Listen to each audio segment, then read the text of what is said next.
Is your face all right? You haven't stopped smiling since we left the hall. It's just... all my life I've lived in fear, and now... you've changed my life, Cicero. Oh, come now. I didn't do... You showed me that even in a city of secrets and shadows, the truth has a place in our hearts and is worth fighting for. I know the city isn't going to change because of what we've done, and the Hall of Songs probably isn't going to sail to different winds overnight. But you've made a difference, Cicero. In my life, at least. Know that. I think I might have needed this ordeal as much as you. Come on. Let's see if our Fae friend is back. Any little things lingering about? Nope. Nobody's having a read this time.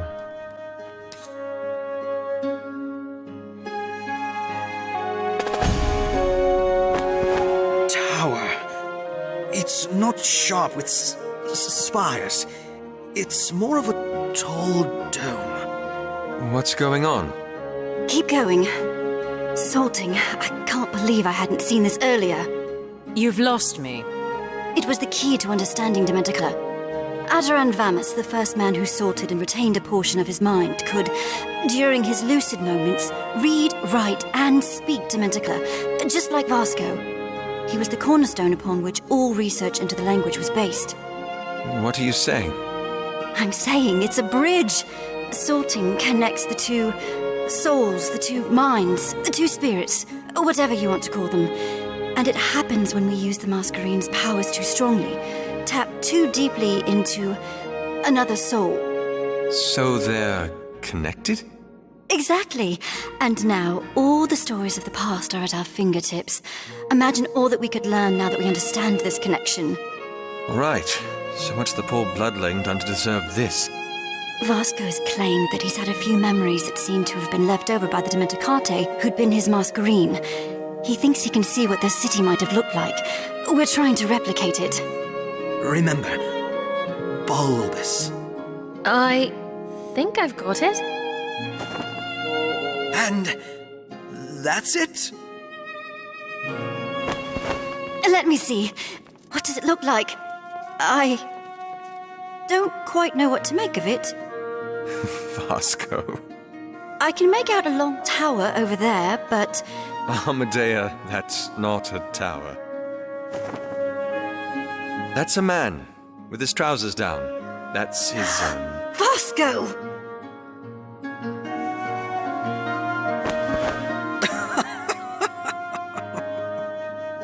Will you please take this seriously?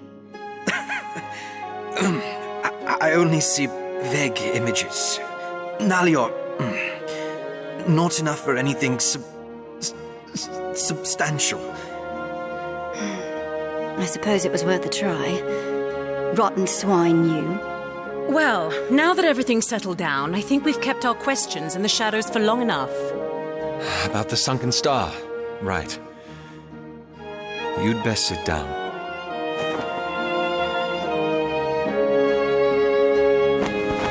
First we learned that Mascherines are Dementicate, and now you're telling me that they're Fae as well.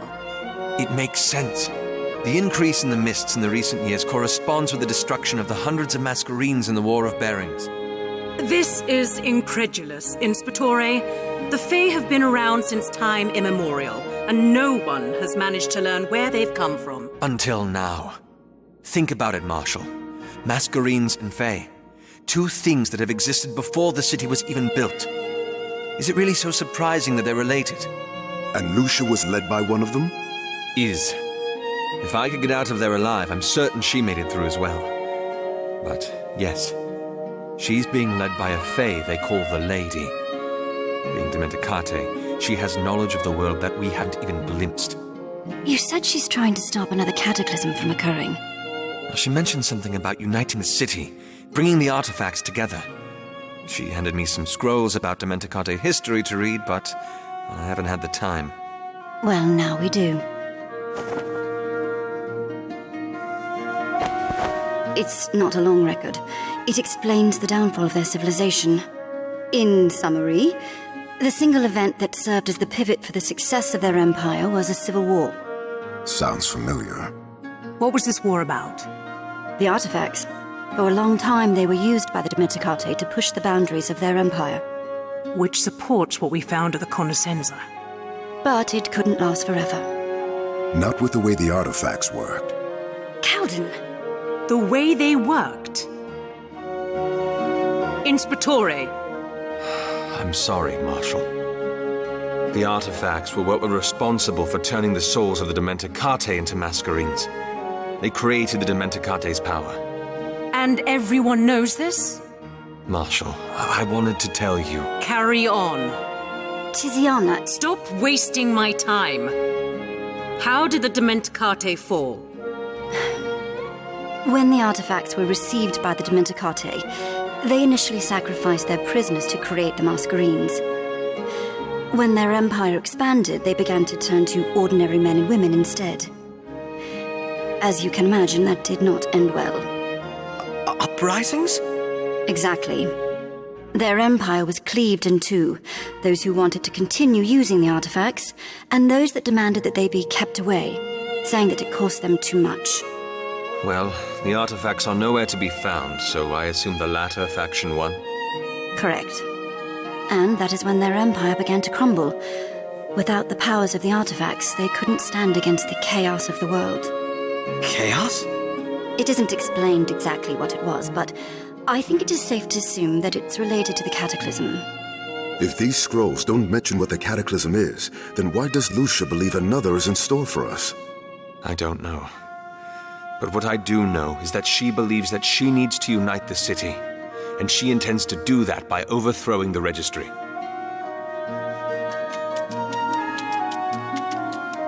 Just on time. Kadek? Assemblia. Arish? Assemblia. The Assemblia. It wants us to go to the altars. The Misted Isles. Ah, of course.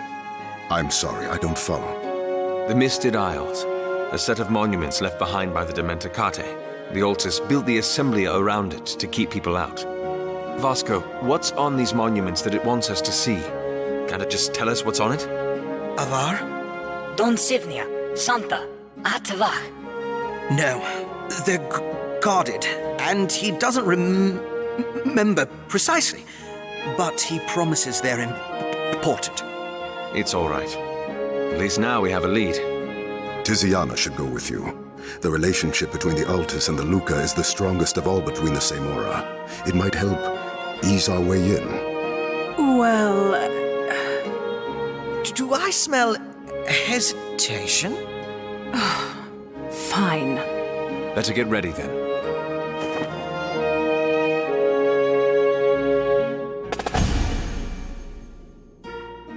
There's a lot going on there. I was trying to remind myself back what happened before. Oh yeah, something I wanted to remark on a while ago was the fact that just the fact that Vasco and Amadeo were the two specific characters that had a scene playing when I came back, and they were the two specific characters I didn't bring with me, which made me curious about whether or not that was actually like an event that was planned. Like, does that always happen no matter what, or did they have a specific event to play for every combination of characters you didn't take with you? It's not completely inconceivable. They'd have to make 3 different scenes, because Calden had to be in your party, so it was either Vasco and Amadea, Vasco and Tiziana, or Amadea and Tiziana would have been the people left behind. I would be curious to find out whether or not the scene plays out differently based on who you left behind, or if it's just a coincidence that it was them. Day 4. I wonder how many days long this game is, like 4 or 5? I actually wouldn't be surprised if this was the big final day. The Fae returned, and we, all of us, the truths are out, have translated the scrolls that Lucia has given to me. These scrolls tell us more about the fall of the Dimenticate than hundreds of years worth of digging through ruins has. The Dimenticate were divided about the usage of the Terror. When they ran out of convicts to convert into Mascherines, they turned to ordinary people instead, and this divide in the society made them weak. They could not stand against the quote-unquote chaos of the world, which we have come to interpret as the Cataclysm. Though we know not exactly the details of this chaos, it seems to have been enough to convince Lucia that the time for action is now, and that is all that matters currently. The Fae I summoned has told us that we must go to the Assemblia next. It cannot remember what we will find, but its memory has drawn it to those ruins. Though I wish we had better idea, a better lead than a fresh-faced ancient memory, this will have to do. I'm curious, what if it turns out that the lady isn't a Fae, but actually the Cataclysm? What if this lady that's showing up again is actually just setting up the conditions for the Cataclysm to happen all over again, and it maybe made it last time? Oh, you're looking much better. Time heals. I'll be all right, eventually. I have something to show you. Wait. That's... Jaff's? It has been a while. I cannot believe this. All these years. You're hurt. I'm sorry, but I couldn't jeopardize my new life. Your life with the Laboris? It seemed the best way to find out who it was that killed my parents. And it's paid off. You've discovered who it was then? Benak. Not just yet. But that is a mission for another time. A time when the whole of Umber is not at stake. Why didn't you tell me? I tried. The whistles. And the golden canvas. And the sunken star. That's why you did it. Why you were willing to salt. Yes. I couldn't leave you. Not again. Ages. Where do we go from here? First things first. Continue to address me as Vasco, please. It's stuck. I understand. And secondly, I do not see why this has to change anything. I am still in your company. We still search for the tools to save all of Umber. We keep going. That's what we do. All right. Let's find these artifacts then. Let's find these artifacts. Well, there's a reveal, huh? Vasco Tessitore. And I call myself an Inspetore. It is not often that my intuition fails me, and I listen to it for the most part, but this... Perhaps it is because a part of me wanted to believe that he truly had perished, had mourned a long time for him, and my mind might have wanted to preserve the meaning of those tears. Even still, with the whistles and our conversation at the Golden Canvas, his motivations for being part of the investigation are beginning to reveal themselves. He knew that I suffered after his supposed death, and perhaps felt guilt. After all, if I had to trace my motivations for wanting to insulate myself from the world, that might be where it all started. Being exposed to death at so young an age rarely leaves one untouched, and he knew it. Whatever the case, he is right. It would be silly to remember him as a boy that I'd grown up with. Time has shaped him, changed him, and, in a sense, the child that I remember is dead. There is much closure that needs to be sought with this man, but for now, I do believe enough has been said. Just waiting for the right time, huh? Couldn't bring that up any sooner. Well, it definitely helps explain what was going on then with his self-inflicted wounds, or like not self-inflicted, but his willingness to do so is because he's not just some random person. He has already built-in connections that were only had one side of knowledge at that moment. Ages. It makes so much sense. Talking to yourself again? Just thinking about the behavior of the Fae. The way they respond to the old world, like the Kilgan in the Cleaver, so careful not to touch the relics. Or those in the pin drop, and the way they shied away from the statue of their god. I always thought they exhibited such strange behaviors because of some inherent power in the relics or something. But they must remember that the items were part of their world. For all I know, the Kilgan could have been my custodial predecessors thousands of years ago. You're rather quick to humanize them. I don't think most Fae remember who they once were. Not fully, perhaps, but there is a sliver of humanity in each. That's what the Scythe are. Fragments of humanity used as a seed for the Fae to be born out of. It might be merely a fragment, true, but still. I shouldn't let this get too much in the way. We have work that needs to be done, and I'm sure there'll be time. Later.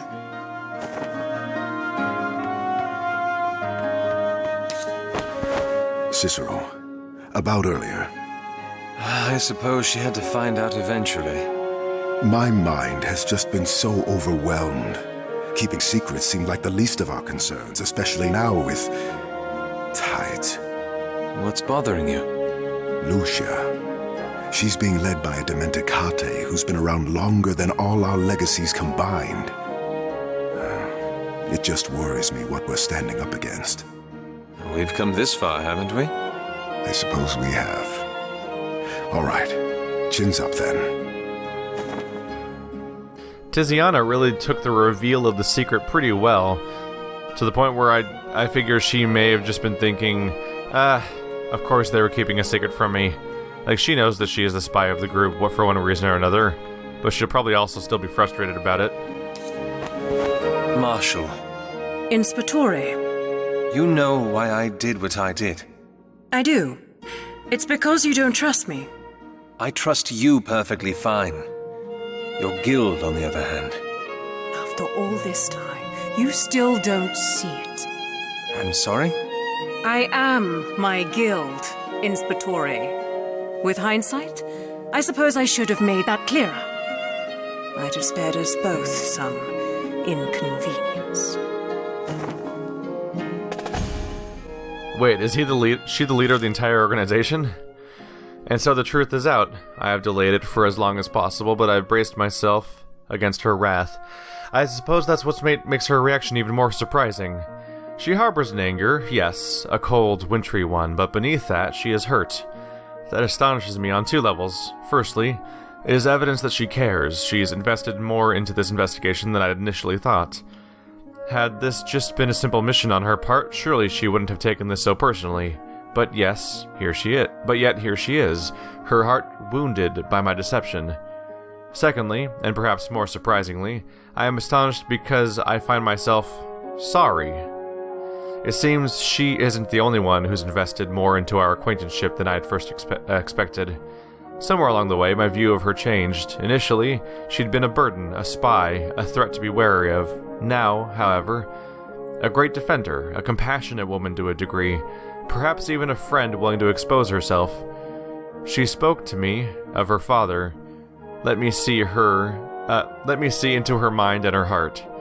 Helped me understand, if not completely, why she acts the way she does. I do not think one can show or be shown such vulnerability without forming some sort of a connection, and I have gone ahead and ruined it. Now, any trust that I might have built with her seems to have been shattered, and that saddens me to a point. Still though, she has not let her emotions cloud her judgment of the situation, as I must not let mine. At the end of the day, she is a marshal and I am an inspectore, and we have our jobs to do. Was that or was that not the takeaway I was supposed to take from that?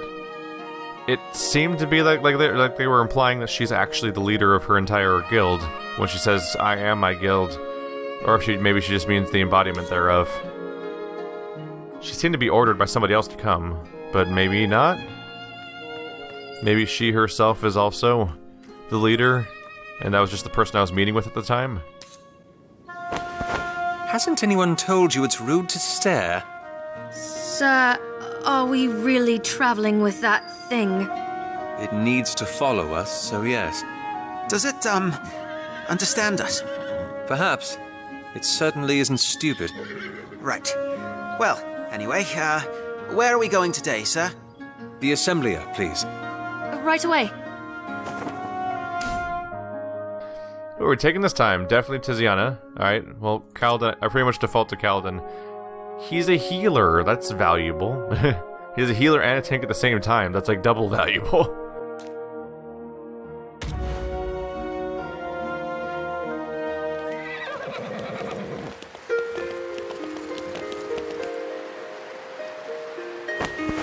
You need to hide. Comfortable? Well, we can't have a Fae walking around with us now, can we? Let's go.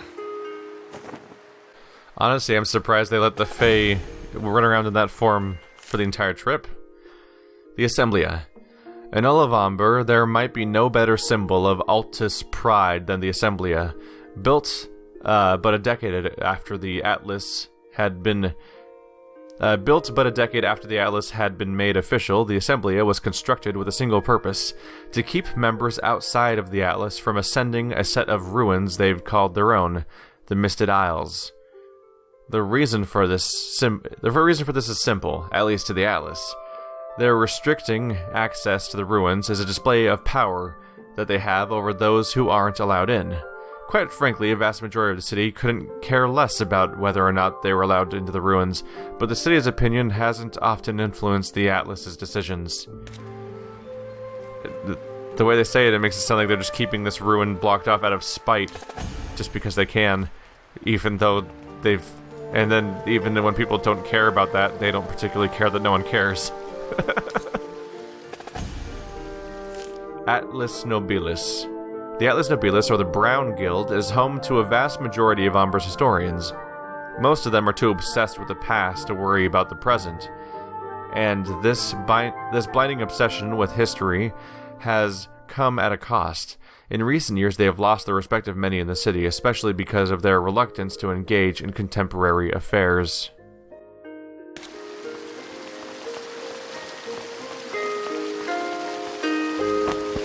Halt! Good morning, Malleus. You've got company, is that? Inspectore Cicero Gavar, yes.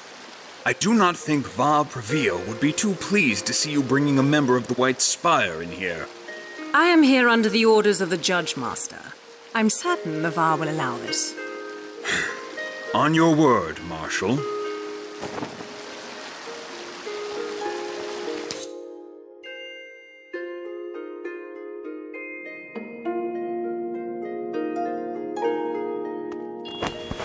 Tiziana? Hello, Mother. Mother?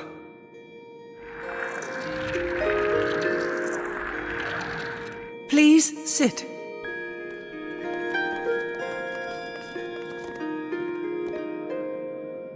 Inspectore Gavar, it is surprising to see you here.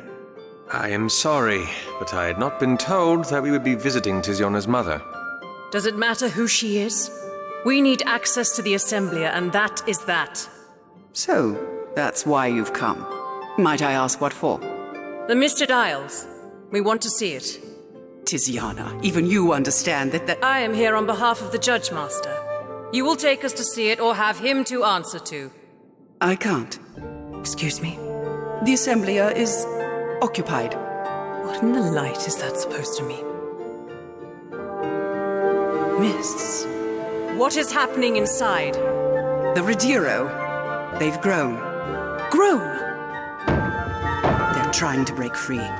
Prepare yourselves! Ready yourselves! Wow. How's that for timing, huh? That's kind of unfortunate. There was a woman with in a wheelchair just waiting here right before they all bust out the doors. Are these paper fae again? The Rediro. Not familiar with them, but they just look like more paper fae to me. I don't know what the word Rediro means. Someone in the audience often does. Let's divide ourselves a bit. Get ready. And I'll work on a few AoE effects. There we go. There we go. We'll be fine. I can take it. Oops. There we go. I really do just apply a bunch of AoE effects all over the place, and that usually wraps up the fight for me.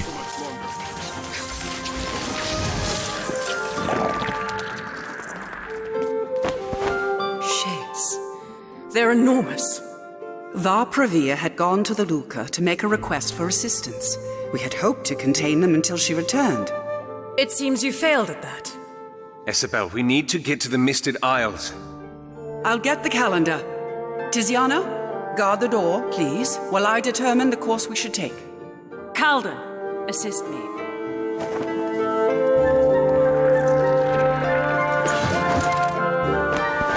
Isabel, you and Tiziana. She blames me for her father's death. Zane, from what I know, he died of an illness. 10 years ago, while I was on a ruin raid with the Altus, there was an accident. I fell into a coma for 2 years, during which Zane tirelessly cared for me. He stretched himself thin. Too thin. He started falling ill.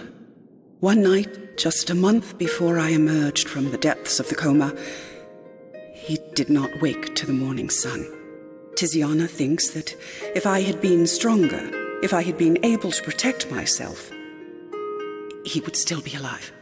It was an accident. Born of incompetence. And she said this to you? That she blames you? I'm certain she's spoken much about Zane. Is it any wonder that you have never heard of me? I had thought that perhaps you might have...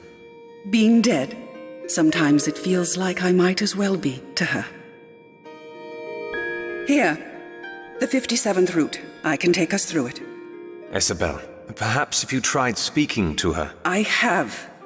You think it is easy for me to live with the knowledge that my daughter hates me. On the rare occasion that she comes and visits, I reach out, but I always get burned. But you keep trying. Can I ever stop? She is my daughter, Cicero. And if words will not convince her, then perhaps action will. What do you mean? We should get back to them. Let us go. I know the route to take. Us? You will only slow us down. Tell me which route it is, I can take them through it. I am capable of taking care of myself. You are not! Marshal! Stay out of this, Inspectore. Tell us how to get through. You are witness. If she slows us down, do not say I didn't try to stop her. Marshal, she is your mother. Does that excuse her from her folly? Tiziana. Where is this coming from? What? You! Poking your nose where it doesn't belong. What's between me and my mother is between us alone. We have gotten by for years without your help, and we will continue to do so. Now, if we are done... Yes.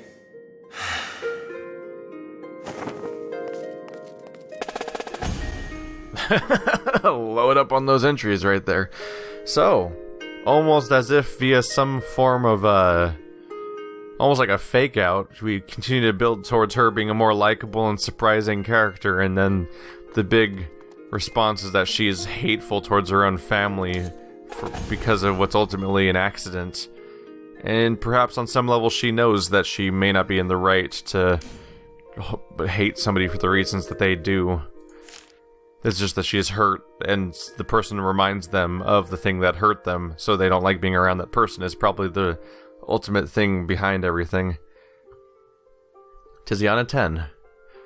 So this is the missing element, her mother, whom she blames for the death of her father. From what I understand, Isabel has been involved in an accident that cost her the use of her legs and left her comatose. Zane tirelessly cared for her at the expense of his own health. I can only assume from Isabel's telling of the tale that he had manifested a lifelink with her. It would be practically impossible to keep someone alive for that long in that state otherwise. Of course, sustaining a link with another for that long is bound to take a toll on one person's body. Even Calden cannot sustain such a link for much more than a few minutes, and Zane passed away but a month before Isabel emerged from her coma.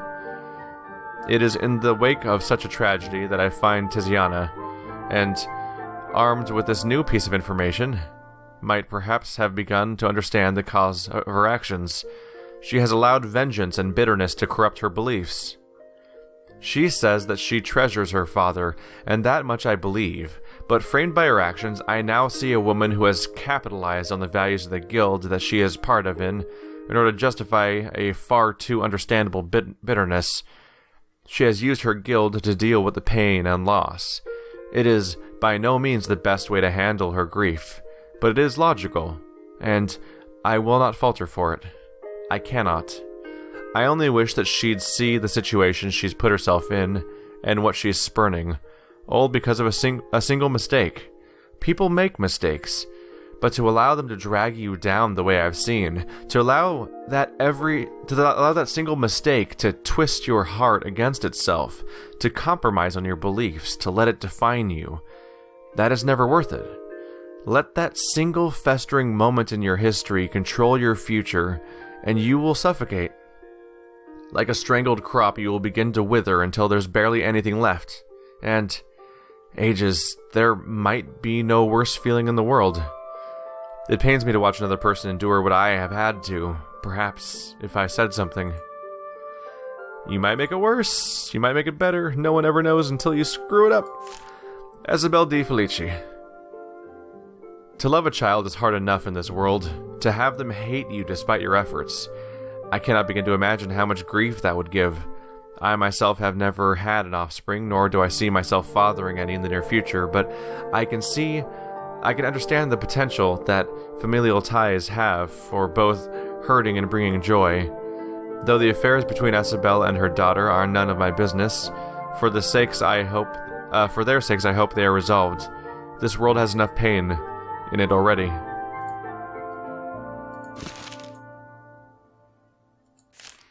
Fae, Ridiro.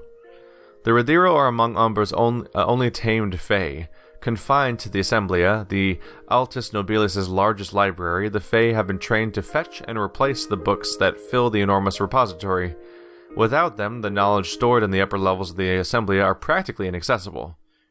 Typically docile and obedient, their hostile behavior undoubtedly has something to do with the recent developments in the city. So the lady is probably influencing them somehow. So they have such an extensive and complicated way of storing their records that they have flay that presumably fly up to some distance, difficult to reach locations to gather the records when they need them. That's a little rough. Oh, look, it's the first one. Altus Nobilis, Origins. Of the Samora, the Altus Nobilis is the oldest. Does that make them more respected? Perhaps in their eyes. Like the Luca Infinita, the Altus are born in the 4th Canticle, and many regard them to be the first proper guild of the city. Perhaps it is apt, then, that the Altus concern themselves principally with tradition and history. Having spent a significant portion of their past generating historical records to be preserved, in modernity they spend most of their time guarding these records. The 4th Canticle saw a surge in the city's population, which was fueled by immigration from the countries across the belt who had heard about Umbra's wondrous victory over its fatherland, Altamire. The receipt of those foreigners to our shores spurned a primal jealousy in some members of the city. These were people who were concerned with preserving Umbric tradition, who feared that the welcoming of foreigners would pollute the pure blood of Ombrians. They stood together and formed a guild which focused principally on the preservation of Umbra's histories and traditions. Few in the modern world outside the Altus would say that they have been successful. The tide of immigrants that rushed to our shores was scarcely halted by the formation of the Altus Nobilis. As the years drew on and the Altus realized the inefficiency of their ways, however, they instead turned their efforts inward. They created a bubble within which they began to fabricate customs of their own and began to look down upon any who did not follow them. They fed themselves the lie that they were superior, an idea that was essentially baseless. One might wonder then how it is that they have survived for so long. What is it about the Altus that continues to draw so many into its ranks that has allowed the guild to remain alive for so many years? There are none around the world. There are none around that would waste that very much time postulating, but if you were to ask me, I believe it's precisely because of the lie that their pride has grown fat on. It is a lie, yes, but it is a soothingly blinding one. It is protective, for it shields its bearers from the harsh truths of the city. When death and loss lurk around every corner, a day spent attending one of their famous Altus balls might be in order, to forget the pain, to soothe the heart's worry, to calm the nerves. Even as I write this, I feel the allure of such a life, but I must remind myself, and any who might be tempted to wander into the trap, that it is a lie. It is a bubble, a dream, and all dreams must end, one day. Can't help but remark on the fact that they said that's a blinding lie and stuff like that, because it reminds me of the fact that earlier the one blind character we've met so far in this game said, "Perhaps I am blinded by tradition," and like I was being quiet for the dialogue, but on the inside I was like, he said blinded, and you're blind. This is ha. I'm an idiot.